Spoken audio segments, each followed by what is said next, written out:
clandestine. It's the only Tom P. I know. Yeah. Give him a hard time. He's a great guy. Well, I think we will just go ahead and get started. Folks are free to join us if they pop on late. We are recording. Made a mistake last time of pausing it and not starting it again. So this time I did not pause it. It's been running for quite a while. So better that way. So we'll get started. Good evening, everyone. Welcome to WSN Men Live. My name is Chris Bentley. I'm the managing director of Widowers Support Network. And maybe some of you are here for the first time, so it's nice to meet you. And I'm honored to be part of a community that has supported widowers for years. And I'm grateful to continue that work. Widowers Support Network exists to support men not only in grief, I'm going to talk about that tonight, but in the ongoing work of rebuilding life after loss. So these live events are designed just for you for that purpose. Getting together like this is one way that we can create space for some, raw, maybe honest conversation, some advice and guidance and connection with other men who are on this journey. You're not alone, and it's nice to be reminded of that from time to time. Before we begin, I want to share that WSN Men Live events are held every month. You can find details about upcoming speakers and topics on our website and our newsletters. They come out monthly, the first or second of every month. I hope you're getting those and checking those out. And through posts in our private Facebook group. And I hope you're all members of our group. So before we begin, just a few housekeeping notes. This session is being recorded, as I said. If you prefer to keep your cameras off, that's completely okay. I request that you do mute your mics unless you have a question or we get into some conversation to keep the distractions down. And again, feel free to submit questions at any time using the chat feature. You can submit them anonymously if you'd like, or you can own them. There's nothing verboten that you can ask. So again, it's just us guys, and so you can keep it real and raw. So whatever's on your mind, whatever you want to talk about, in terms of what Fred's going over tonight, please do share it with us, and we'll try to get to all those questions tonight. And as always, we ask that this space remain respectful and supportive. Everyone's experience with loss is different, and we appreciate the care this community consistently shows one another. So thank you for being here tonight. I'm grateful you chose to spend this time with us. I get to introduce our guest. I'm excited to introduce. I think probably most of you, if you don't know him by face, you know him by name because he's been a longtime supporter of Widowers Support Network. Fred Colby has served as a director, a board member, and consultant for nonprofit organizations in California, Colorado, and Minnesota. After his wife, Theresa, died in 2015, Fred shifted his focus to writing and leadership roles to help fellow widowers heal and re-engage with life. Fred was inspired by his therapist to write Widower to Widower because of the lack of good materials available online or in bookstores or in libraries to help him through his own grief. His writing experience in the nonprofit and political worlds, things like newsletters and articles and editorials and things, prepared Fred to write Widower to Widower. So without further ado, I will introduce Fred again. Fred. Good evening, everybody. Thanks for joining us. I hope you can take something from this next hour that is helpful to you. That's my whole intent and purpose of doing everything that I do related to Widower, my blogs, my website, my Facebook posts, and all of that is to try and reach out to men in places where maybe it's hard to find them because so many of them don't know where to look for help when they start off this journey that we all have had to do. So as we go through this, again, I want to reemphasize if there are key questions you'd like to bring up, please do so. Sometimes the most important information you get out of a session like this is the answer to one question. So don't be afraid to ask if you need to. So I'll just start off by introducing myself a little bit. Chris gave you a quick overview, but yeah, I'm mainly from San Diego. I was born in Seattle, raised in San Diego. My first dad died when I was 5 years old from the effects of radiation from working on the bomb during World War II. And then my second dad died when I was 20. And there were 6 kids in the family, so I was used to having a lot of people around all the time. And I think that helped prepare me for some of the things that I do now. But we moved to, my wife and I married in 1970, and we moved to Colorado in 2008 after my daughters both picked up their stakes and moved here and started having grandbabies. And like many of you, maybe who also followed their kids as we get older, that kind of becomes a frequent thing that happens to us. But we lived here for several years, and in 2014, 15, we found out my wife was ill with cancer, uterine cancer. And I resigned from my job as soon as she started her treatment, which was January 1 of 2015. And we went through all the treatments, the chemotherapy, the radiation, blood transfusions, all of that, but nothing seemed to work. And then she passed on June 29th at 11:01 p.m. in our house in hospice care. And like many of you, that had the kind of impact on me that changed my life going forward. I can tell you that, and I will relay little experiences because I think they're good to hear from widowers, because as we hear other experiences, we begin to go, oh, yeah, that sounds like something I went through, or oh, maybe that's a little different, but I'm learning something from it. So we can learn from each other as we share experiences. But the night that she passed, I remember it vividly, as many of you may. But I had been downstairs with her. She was in one of the hospice beds, and I was exhausted. I'd been up like 20 hours. I said, honey, I'm just going to go lie down for a little bit. She was at the point where she really couldn't communicate much, was already giving her some medication to help relieve the pain. And I went upstairs to take a nap. I set the alarm for like 20, 30 minutes later to make sure I got up. I didn't want to not be there for her if she needed me. And I woke up 5 minutes before the alarm went off.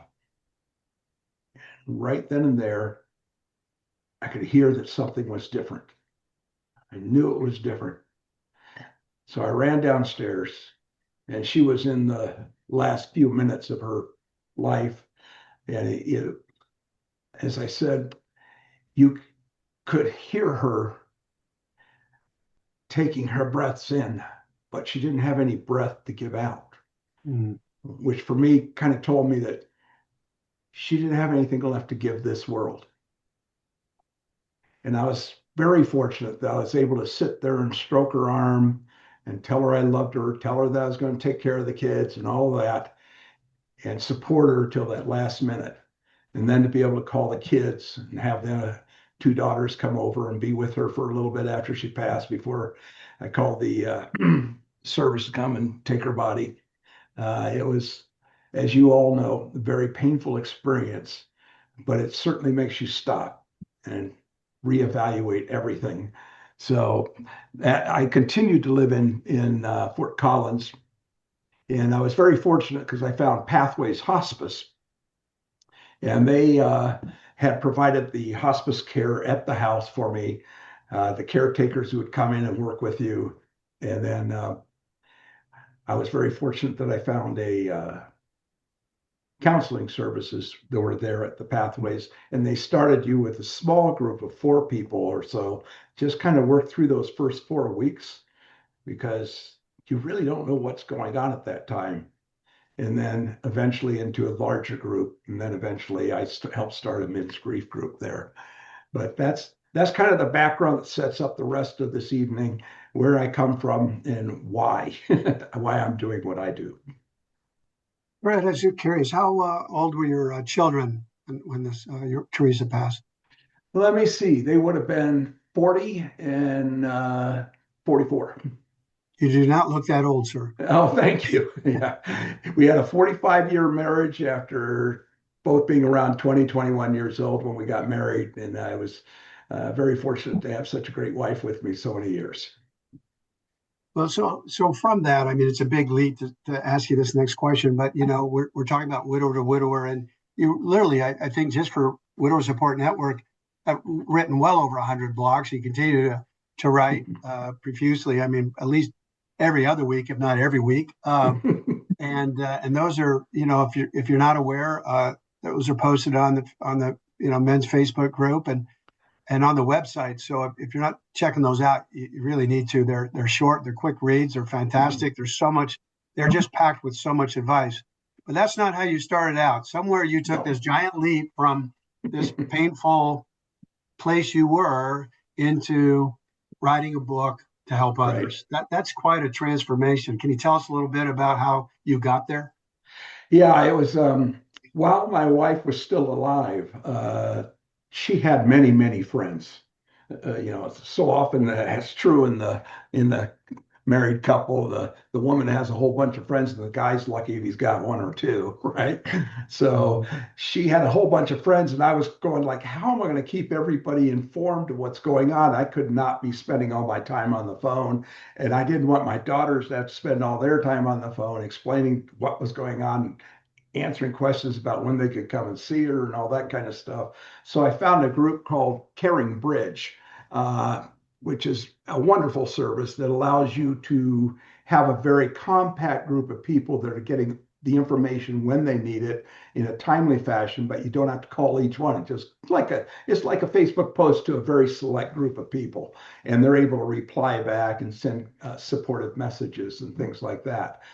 But as a part of that, I was very aware that my family and friends wanted to know that we were being helped, that we were being supported, and what was going on. So I actually started writing blogs before she passed. There were like a one brief, 3, 4, 5 paragraph types of things that would just bring people up on the experience that Theresa was going through, where she was at, how they could schedule a time to come and visit with her, and things of that nature. So after she passed, I felt like, well, I'm going to keep doing this for a little while because they all want to know, when the celebration of life is going to be, how the kids are doing, what are we doing now? What are we doing to honor her? What are we doing to remember her? And all those kinds of things. And it just became a habit for me. Every week I do that. So after I went into counseling, I had a wonderful woman counselor who was fabulous in supporting me and everything. And I kept asking her really tough questions. And she kept having to say, well, I'm going to have to go look that one up. And she'd try and find an answer. And sometimes she'd come back and she'd say, I can't find anything on that. And I was searching and searching. And I got to tell you, back in 2015, there weren't the books that exist now to help widowers. They just didn't exist, other than a very few old time ones that were out there.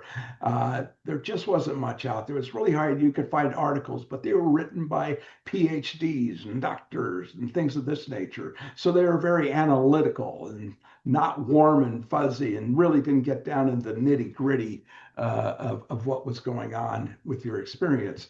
So I started writing about that after my counselor and I couldn't find anything. And finally she said, Fred, why don't you write the book?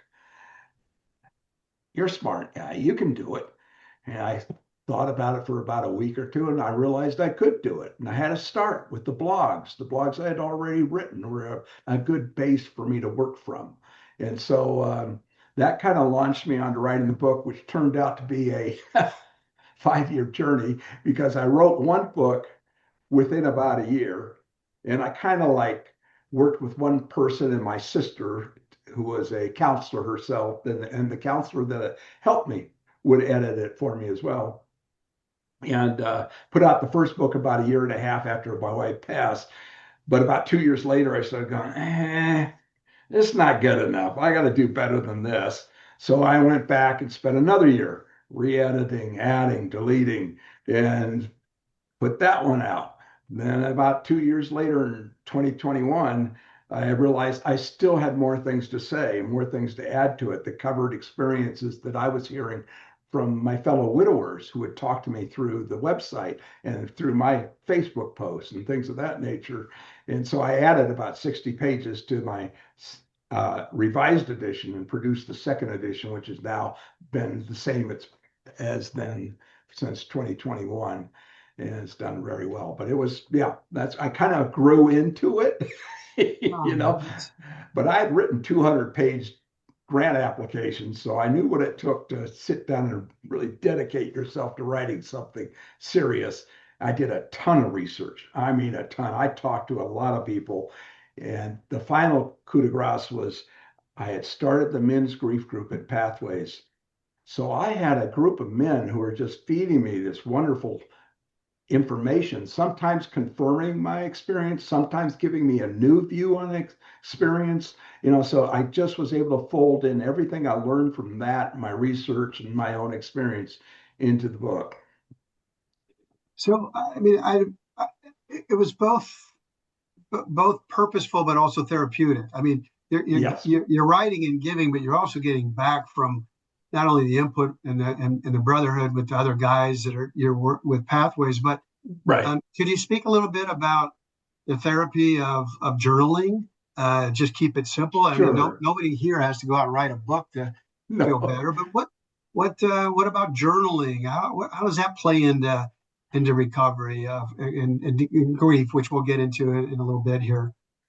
Well, it's as you let your for guys, this is not always easy. And I know it because it wasn't easy for me at first.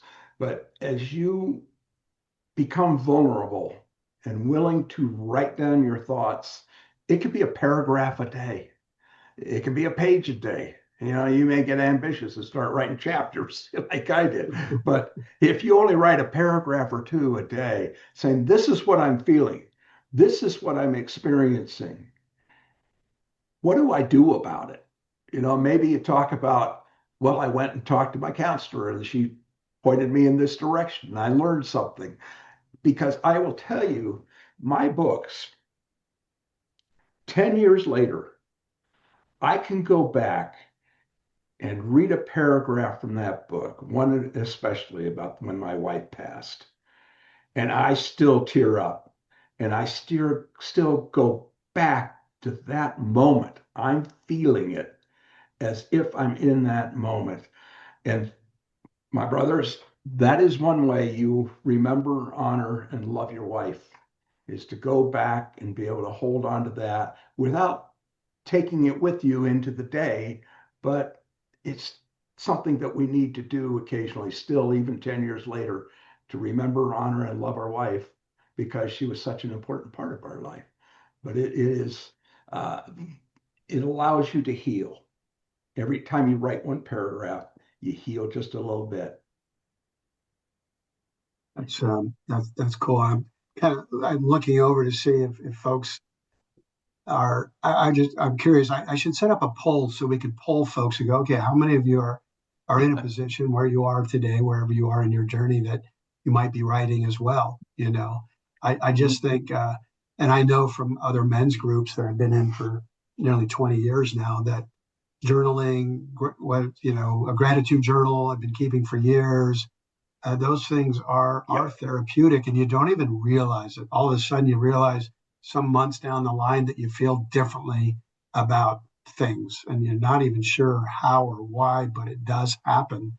And so I think you would agree with me, and you're the expert. Writing is a is a pretty nice thing to do as a habit. Yeah. It's a good habit to pick up. If you're not writing today, what would you say about that? And the other thing too is that I think it kind of prepares you for another thing that I always recommend that you do. And it's again hard to do at first, but you learn to attack it, to confront it, that fear of talking about your wife and her death and what it meant to you. As you learn to, when you're out in public, share not just with your friends and family, but other people that you meet and you talk to, and something comes up that just like, oh, this, I need to tell you, I lost my wife just a few months ago, so I'm still having a rough time, and usually there's sometimes people just run away scared. Let's face it. They don't want to talk about it because they don't know what to say. They don't know how to talk to you about it. But others will say, well, tell me a little bit. And if you tell them your story, like for me, how I met my wife, how we got married, how we had two kids, and and that what a wonderful wife she was, and yes, she passed, XYZ when, and so on. Every time you tell your story, it definitely helps you to heal just a little bit. So tell your story as often as people will let you. And let's face it, during that first year to 2 years, you're ready. Once you start talking about it, you're ready to tell more people about it. So you have to force yourself to start confronting your grief and then work your way forward.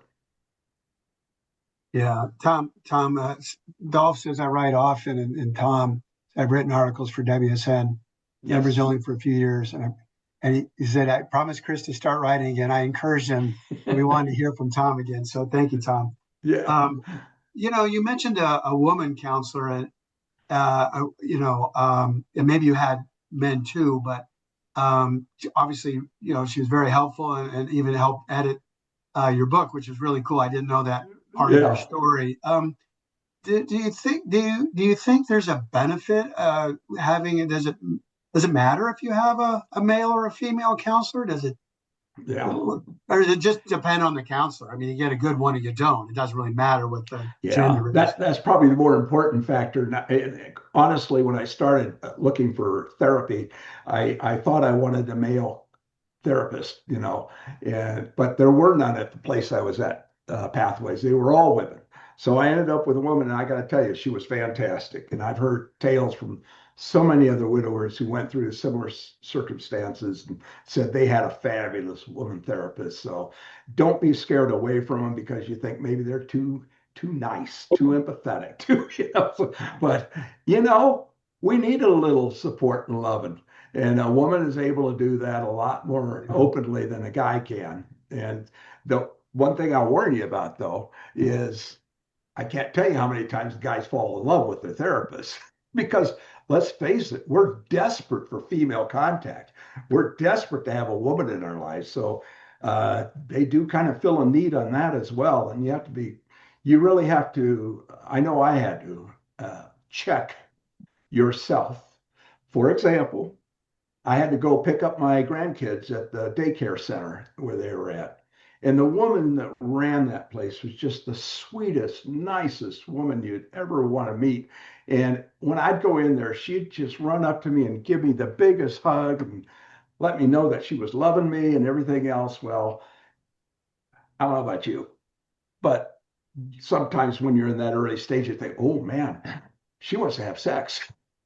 Or something like that. It's very easy when you are psycho emotionally a mess to misinterpret the signals from women. And so you really have to learn to say, step back, Fred. Let's think this through. Oh, okay. She's just a really nice woman. Be grateful for that, Right. and thank her for it. And don't misinterpret it because you can get down some pretty bad roads. Yeah, and then pretty hard once you get down that road to kind of turn around and ever have that kind of a normalized relationship again. So I think we talked about that with Christine last month about really just slowing down, just what you said, just Mhm. really slow down. It's so easy to, in a state of vulnerability, emotional vulnerability, to misinterpret, as you say. Christine was speaking to that as well. Just Good. we've just got to slow down. Um, you said something that I was curious did you begin therapy because you just thought you should or everyone did, or because you wanted guidance around how to manage the grief, or was there other things that you were looking for help about? Well, I was a psychological mess at the end of that first month, as many of us are. And that the first 2 weeks, I call it sort of the numbing stage where you just don't even know what's going on around you. You're just kind of going through your motions. But when you start pulling out of that and you start feeling again, uh, it's scary. It's very scary, and you don't understand it until you've been through it. There's no way of explaining it to somebody that's not been through it and having them really comprehend the sense of, oh my God, I'm going crazy. I need to talk to somebody. And fortunately for me, I had worked for a number of nonprofit organizations who offered counseling to the people that they were serving. So it wasn't maybe something as scary to me as it might be to some other people that have never been exposed to it at all. So I knew I needed help, and so I went and signed up for it within a month after my wife passed. It did. That was my follow-on question was how soon after? And Yeah. do you think that guys tend to put that off way too long? Yeah, yeah, they definitely do, and it's you kind of like when speaking and meeting with a counselor and or going to a grief group is one very helpful way to confront your grief because otherwise you're kind of hiding from it. You're running from it. You're not really dealing with it.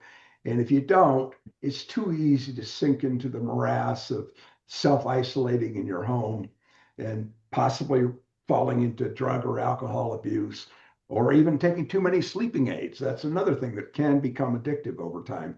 So it's yeah, with a counselor you can begin to confront your grief. They're not going to solve all your problems right away. Doesn't work that way, but they do help you to take the steps necessary to be able to understand what you're confronting and how to move forward.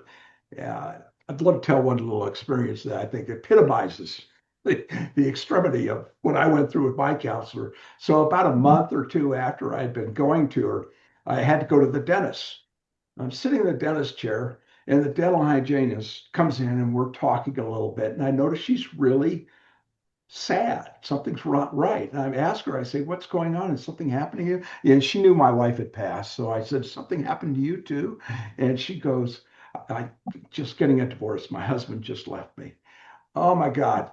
We were like, just crying and, supporting each other and all this other stuff. Well, I got her phone number and her email address. And I walked out of there and I'm driving down the street and I said, Fred, what the shit are you doing? She's like 35 years old and I'm 65.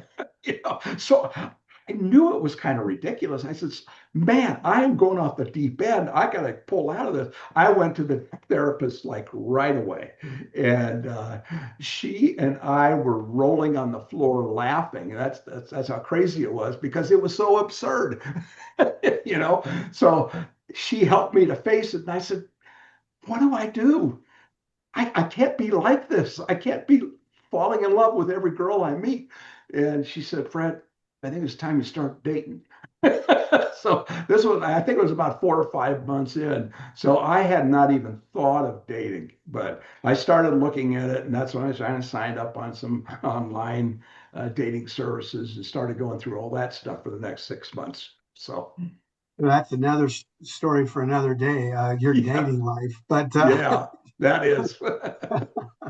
so let's shift gears a little bit. We're kind of skirting the edges of talking about grief and confronting grief, and you know, uh, how soon do you go see a therapist to start confronting grief? Are there other ways we can confront grief? Why it's so important to confront grief? What happens if we don't? I mean, you're an expert in this area. You've written all about it. And I did share with everyone here. Hopefully, they got it.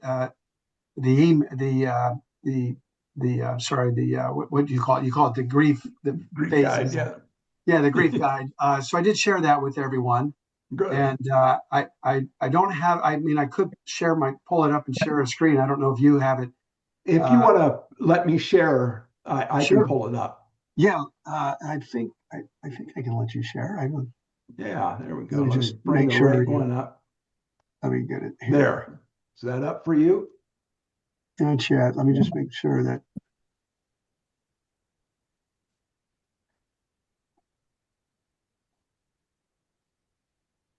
this. I didn't restrict sharing, but let me just see here. Yeah, you should be able to go under just share. Yeah, I'm there, but it's not. And Oh, here then, we go. It says I'm sharing. I'm not sharing. yeah, you need to Oh, just here. say open it up to anybody to share. Well, I know I'm not getting that. It's weird. Uh, I'm not getting that. Share. Let me see if There I you, can do it from my end. there you go. Let's see if this brings it up here. Everybody see that? Yep. Ah, yeah, yeah, yeah, okay. Fantastic. Well done. Well, this is a part of something that came to me about 2 weeks ago. I had been trying to figure out how I'm always frustrated, as is everybody else that I work with in this field, by how hard it is to reach men who are widowers, new widowers. 400,000 plus new ones every year. And Chris, we're probably lucky if we reach 1/2% of them. Of You course. know, we ideally we'd be reaching about 20,000 of them a year. We're nowhere close. And No. that's always a challenge to try and figure out how can we communicate out there in a way that they can uh, find out that there are alternatives, ways for them to move forward and that are healing. So it came to me to create a 4-page grief guide, of which this is an important part. And I'm now out publicizing it and sharing it for free around the world. I've had requests from Ireland, England, Canada, Australia, New Zealand, and the United States, of course. And so this is a key part of it because you so often hear talk about the 5 stages of grief. Well, that is a very concise, compressed view of grief. And the experts in that field will tell you now that, well, they're not really in that order. They kind of come in waves, and then there's kind of a receding, and then the wave comes again. I mean, there's different ways of explaining it, but I realized as I started working on it, there's actually a lot more than 5. It, you need to break it down a little bit more to understand all the different elements. So I'm guessing that a lot of you will recognize and identify with an awful lot of these 12 stages that I've identified. So, and there's, again, I will also point out it's not necessarily in this exact order. It'll vary for each one of us. And we may have more focus on one area and none on another. But these are all the different ones that you could experience while you go through the grieving process. So, like I mentioned, almost all of us start off with the fog of mind, the numbness, the denial. That's you just kind of going through your paces and hoping that you'll survive till the next day. You don't really know what's going on. If you're lucky, there's people around you helping to get everything done. The celebration of life and the notices and the out to all the friends, the article, I mean the ad in the paper announcing her death and all that stuff. It's just overwhelming and you just can't even understand it because your brain knows that something's missing. And the way I always explain it is I have a 4-legged stool and I'm missing 3 of the legs after I lose my wife. The only thing I got left, if I'm lucky, is my family.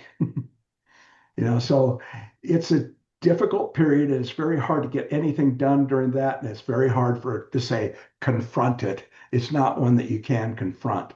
But that next phase, one that I experienced with a physical pain and sobbing, I remember standing at the top of the stairs from the second floor to the first floor and just collapsing in a heap because I felt like there was this punch to my stomach, a literal punch to my stomach.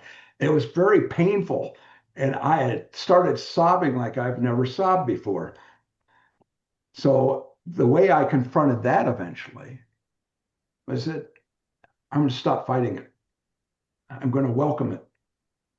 Why? Because when I am hurt and when I'm crying, I am, again, remembering, honoring, and loving my wife. I am doing a sacred thing. So bring it on. I'm going to confront it. I'm not going to run away from it. Now, one of the next things that you run into frequently is the confusion, the loss of identity, going back again to the stool, losing 3 out of 4 legs of the stool and only having the family left. You probably stopped working, and you're just don't have everything going that you used to have. So you're confused about where you're going and who you are. Well, this again is something that is a long part of the journey.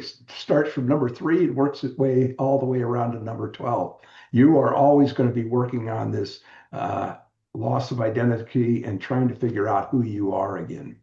That takes time, and it takes a careful process of sitting down and saying, "Who do I want to be now?" Now, the one that we're all familiar with is number four, the anger, the regrets, the guilt, the bargaining. One of the things I was going to say at the beginning I forgot to was if your wife is still alive when you're joining this meeting, one of the first things I would say to you is do not keep going to work. Do not keep running out that door to do other things. You stay with her every minute that you can. If you can't stop working, see if you can take a sabbatical or a break. Make sure you're spending the time with her because I will tell you, after she passes, if you haven't spent that time with her, you're going to have regrets, and that's going to stick with you for a long time. And it's another reason that you kind of like begin isolating yourself because you're in pain because you feel like you let her down. So to avoid that, stay with her as much as you can when she becomes ill and you have to go through that caretaking. That caretaking is important to your psychological health as much as it is to hers. So at this point, we're kind of like in the bargaining stage, as they say, from the 5 stages of grief, which is when we're kind of like, hey, God, you really messed up. Why did you let her die?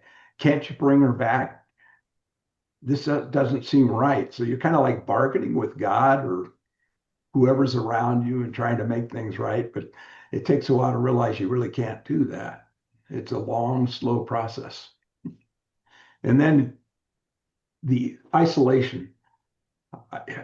I can't begin to explain the sense of loneliness that comes upon us men as we're going through this grief. It's just overwhelming. Most of us have never had to go through something like this and don't understand what loneliness truly is until we have to go through it with this experience. It's very difficult to confront, and the only way to do it is to make sure you get out with your family, get out with your friends. And one thing I did, I started right away, is I'd tell my friends, I'd say, listen, I'd love to go out and have a beer with you. I need to get out and have a beer with you, but I'm going to tell you that I'm still in pain and I may on occasion cry.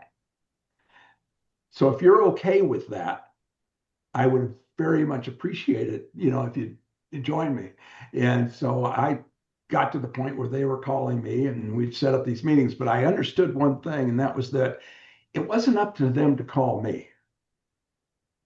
You have to make the motion because if you remember back before you lost your wife, how you were when somebody lost their wife or somebody close, and how you didn't know what to do or whether you should call them or not, and whether you should reach out to them in some way.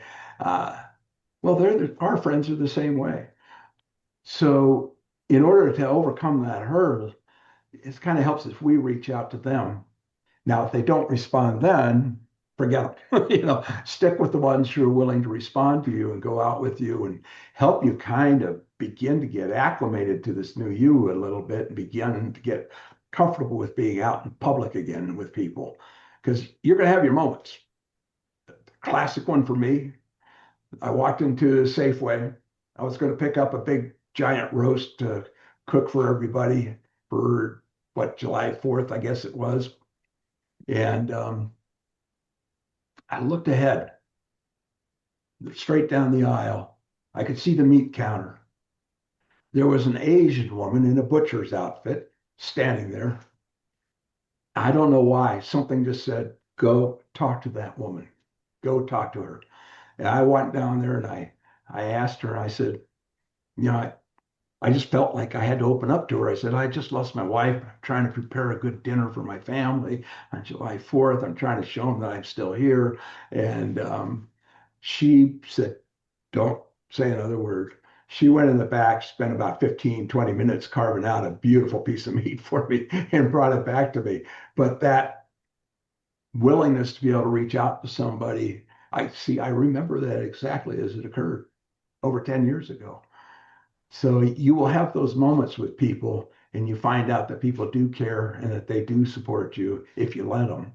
So the other part that goes with this is, as I mentioned before, that craving for the human touch. And, many of us guys, we may do the bro thing. Hey, Yeah, good, pat each other on the back kind of thing and fist bump and things like that. But really being held, really being embraced with a true embrazo, as they say in Spanish, that's something else, and that's something we crave, and particularly from women. So I told you about the school teacher, the preschool teacher. Well, there were others in my circle that kind of like if they were around and they'd give me a hug, I was always welcome to accept it because it really did help me to know that I was still a human being, and it would just make me feel better. Are there any questions to this point? Anything that somebody wants to bring up or ask? Okay, we'll keep. Oh, go Well, ahead. yes, since we kind of are through 1 through 6, is it maybe in the 4, 5, 6 kind of where you're at when you maybe approach a counselor or a grief group, or is there really just no, like, is it almost too early? Like at 1 and 2, it's too early. You got to wait till you're kind of into the 4, 5, or 6 to start thinking about a grief group and really getting any benefit from it. Like No, yeah. I'd say three. I do during the fog of mine. You're not going to absorb much of anything. During the physical pain and sobbing stage, it's just really hard to communicate, period. And I have to say it, that's a time when you need to be alone for me and my kids. I told them very early on, if I tell you I'm going to send email or a text to you and tell you I'm having a crap day, just leave me alone. Those were the days when I needed to just stay home by myself. And so I really wasn't up to being able to talk to a therapist yet. But during that confusion and loss of identity phase and all that type of stuff, you do need to start talking to somebody because they can help direct you to the steps you need to take to begin to answer those questions. So for me, one of the things that what I found was that there was a group called the Breakfast Club in Fort Collins. Now it's all around the country. Meetup.com is the parent organization that has hundreds, if not thousands, of groups that are meet up through meetup.com. And it can be everything from hiking to dancing to going out for meals to going to movies with others. It's all kinds of things. And it's a great way when for you to meet new people and begin to become active again. So during that isolation loneliness phase, that's really important. But that's the kind of thing that a counselor might recommend to you, and you might be willing to hear and go out and do. Just some comments coming in, Fred. I mean, this looks very linear, and you started out by saying even with the 5 stage model, it's anything but linear. It's Mhm. and guys were commenting how they're in and out of all these different Okay. places. So they're confirming everything you said, I just wanted to share that with you that they're feeling the same. They're having the same experience. Okay, good. Yeah, not good, but it's good to hear Yeah. the commonality of our experiences. I always say that we have a commonality in our experiences while each of us has a unique experience. But Mhm. that means that we can learn from each other, and that helps us to heal, obviously. So to continue with this thing, the one phase that was most disturbing to me, and it lasted several months, was this horrible sleeplessness. I mean, I was lucky if I got 1 or 2 hours of sleep a night. I don't know how many others of you experienced that, but it was horrible, and it was due to all the stress and doubts and fear and anger and sobbing and pain and everything else that preceded this. It was to the point where I started having hallucinations and I knew something wasn't right. So that's when I did turn to some sleep aids, melatonin being the most obvious one. And it did help me to start getting 4 or 5 hours of sleep a night. But I realized about 3 weeks into it, when I tried to stop, that, oh my God, I'm kind of like addicted to this. And I couldn't sleep at all if I didn't take it. So I just urge caution if you do start using those to kind of not do them in a linear way of every night or something like that, kind of spread them out to occasional nights. And that way you could keep from getting addicted to them. And that flows right into the next one, the alcohol and drug abuse, which leads to depression even more so than the normal experience.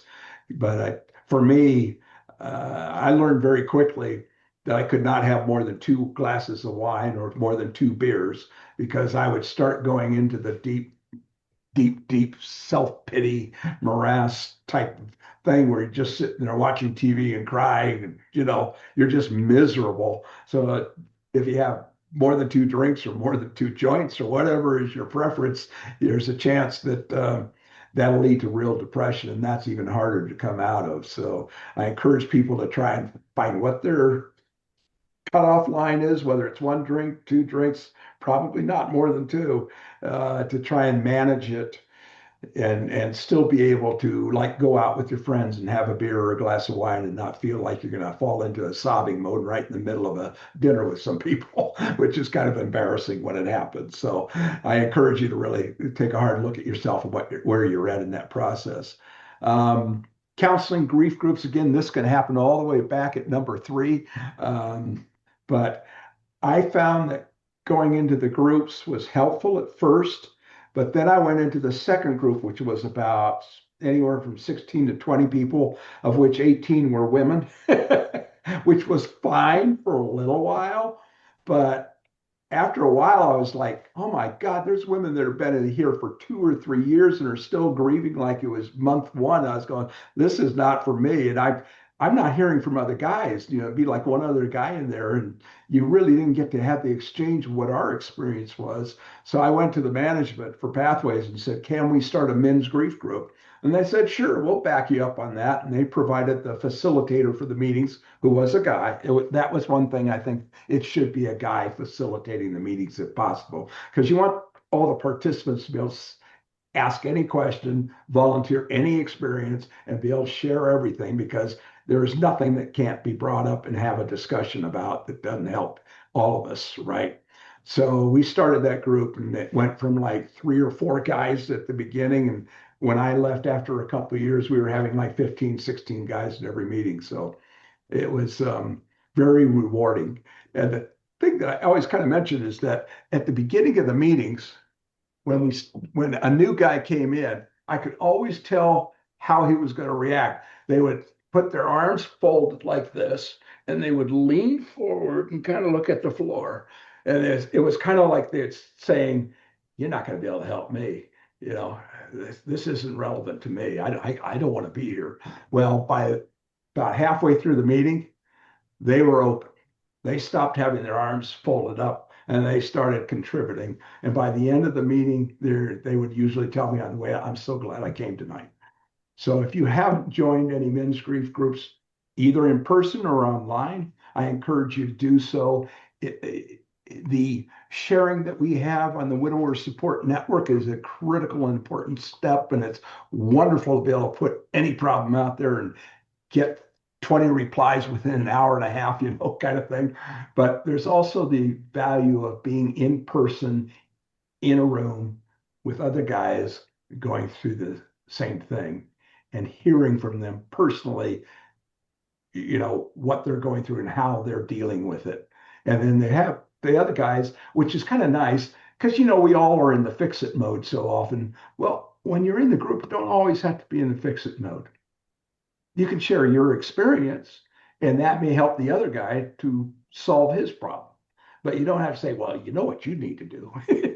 we tried to stay away from that and more leave it as just kind of like share your experience. And if somebody's got something positive to add to it, great. We'll take that. But don't get in the fix it mode and just try and tell that person what to do. So those can be very rewarding, I think. And following up on number 7 and 8, physical and mental health, the sooner you start getting into some sort of exercise routine, and the sooner you start getting into counseling, the sooner you recognize the challenges that you faced, the mental challenges as well as the physical, because if you just sit inside all day and don't do anything, your body's not going to go in a good place. So you need to be aggressive at dealing with that. I now do and started doing it not too long after I started going to counseling stuff. I do like a 40-minute workout in the morning, and then I do two 15, 20-minute ones during the day. And it may be no more than walking around the park and the block,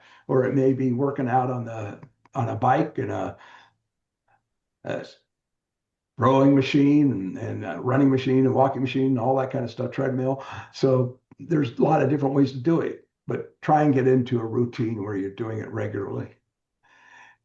And this gets to number 10, which is really taking a hard look at who you are. And one of the biggest shocks to me, and maybe to some of you if you're at this level phase yet, is that I woke up one day and I said, shit, I can be whatever I want to be.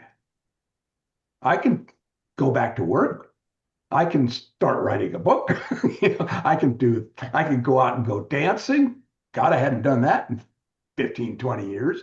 I can start doing all kinds of different things. I started snow skiing. I started going up and doing hiking. I started doing snowshoeing, all kinds of different activities because I found through that Breakfast Club group through meetup.com that I could find groups who were doing that and they would challenge me, and I found there were a lot of people my age group, a little younger, a little older, doing the same thing and got to know a lot more people. And some of those guys I'm still friends with today, and we get together every month.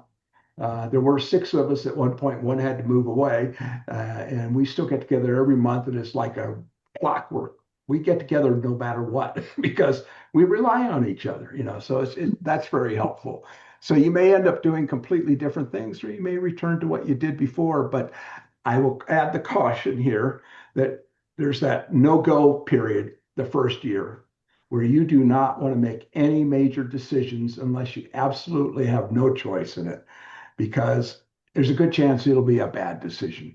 Because psycho emotionally, we're a mess through at least 6 months, if not a year. And some of us are a mess for a second year, and if we're still a mess at the end of the second year, that's when you're getting into some really heavy duty grieving stuff that requires the assistance of not only a therapist, possibly a psychologist to help you pull out of it. But the learning to get active again and all that's helpful. And that does help you heal. And that's engaging with life again with all these different kinds of activities. And then finally, hopefully, you get to the point where you still love your wife, you still remember her every day, and you still honor her every day. But you're turn around one day and you go, I'm happy. I'm enjoying life again.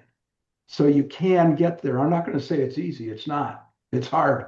It was one of the hardest years of my life for sure. But once I started feeling that, which was, I'd say, about 14 to 16 months, somewhere in there, I started saying, okay, I'm stabilized. I have a good foundation. I have a life again. And I know this is what Theresa would want for me. So that's one thing I think that's helpful too, is to realize that our wives would not have wanted us to isolate ourselves in the house and be miserable all the time. There's a place for that at the very beginning, but there's no place for it after the first 6 months to a year. You need to start moving. I don't say just moving on. It's not moving on because you're taking her with you. One way I try to explain it is that if you got the balloon and you're in the middle of the balloon, when you begin entering your new life, it just means the balloon's getting bigger. Doesn't mean you're letting this part go. You're not going to pop the balloon and then start a new balloon. You're still using the balloon that is your life, and you're still growing, but you're just expanding the balloon. And that may mean taking new people into your life, going and doing different things. There's all kinds of different ways of redefining it. So I hope that's helpful to people.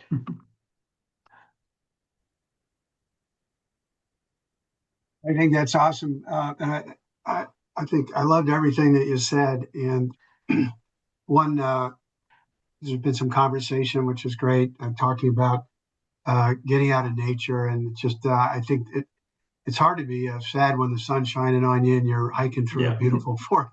The picture Yeah. behind you, I mean, you may have to get out of your living room to go find something like that, which isn't a bad thing.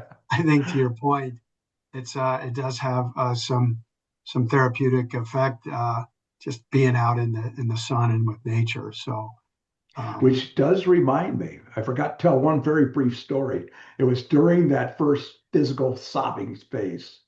I was a mess. So I told the girls, I'm leaving. I'm going up to the mountains, exactly to this place, this picture behind you. And I said, I'm going to just get away for a few days.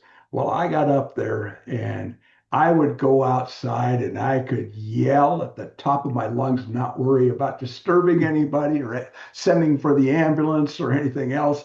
And I needed that. I needed about 2 or 3 days of just yelling and screaming and being pissed off and reading. I took a bunch of materials with me to read about what was I going through to try and understand it a little better. But an escape is a good thing during those first month or two, and allow yourself to just be by yourself and maybe on the beach, maybe in the mountains. I don't know where it is for you. Maybe it's at the subway station. I don't know, but whatever works for you. Thanks, Fred. You mentioned that your kids a couple of times. How how how do you handle adult children in confronting grief? Are they part of the Hmm. solution? Are they?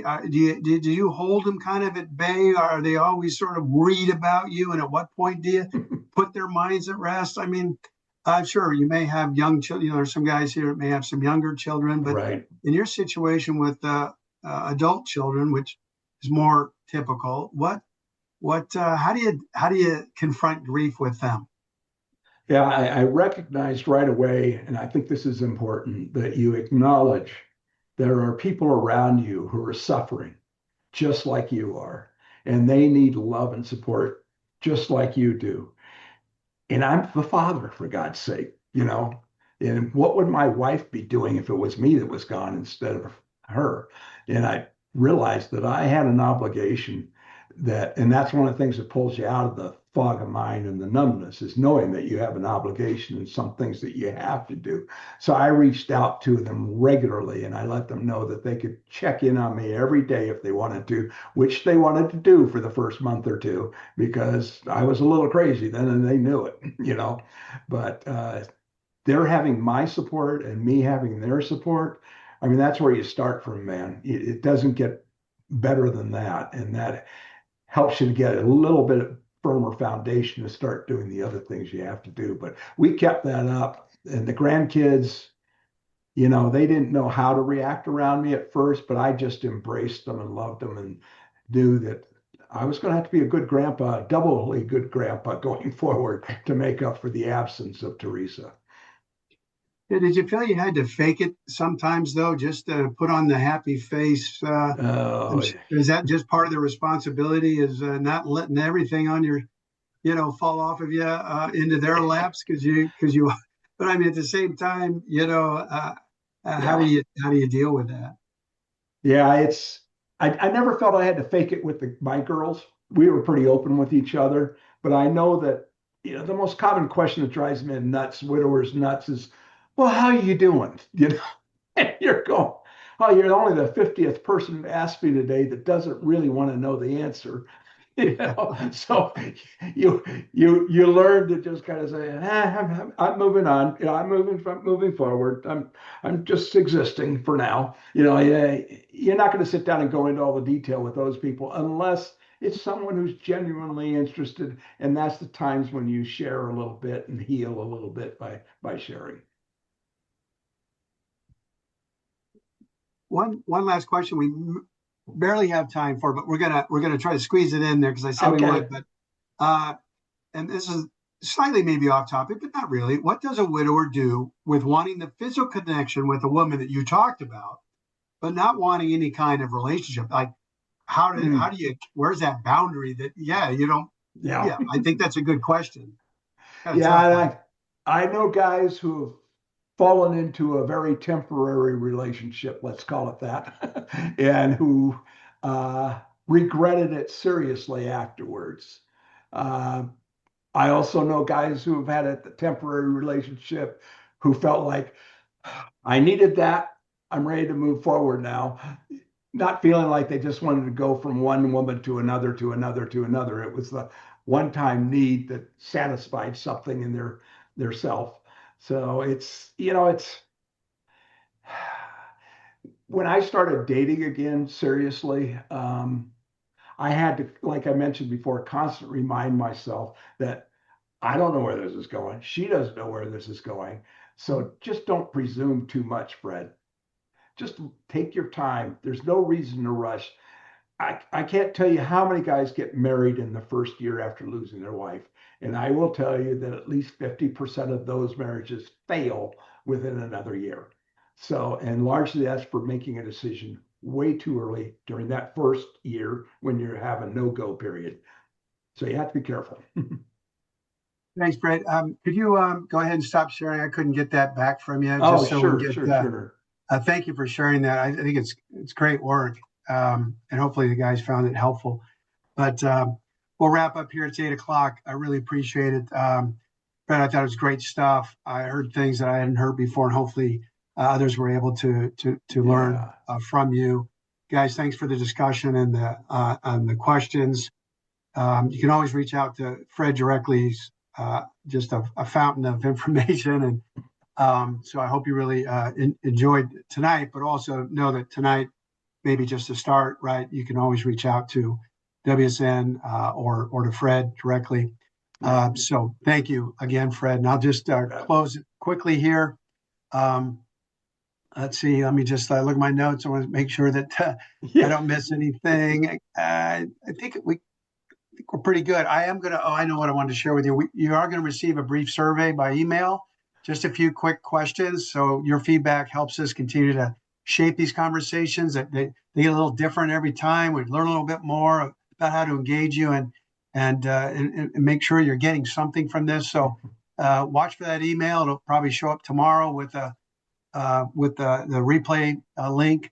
But we really want to help meet you where you are. So any feedback, we read every one of them. So please watch for that, and your feedback is welcome. So until then, next week, check out the calendar. But next week, we got Christine Baumgartner coming back to talk about dating and relationships. So always a treat to have Christina with us live.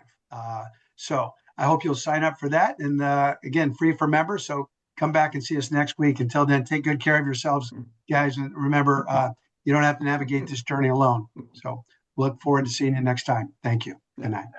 Thanks, guys.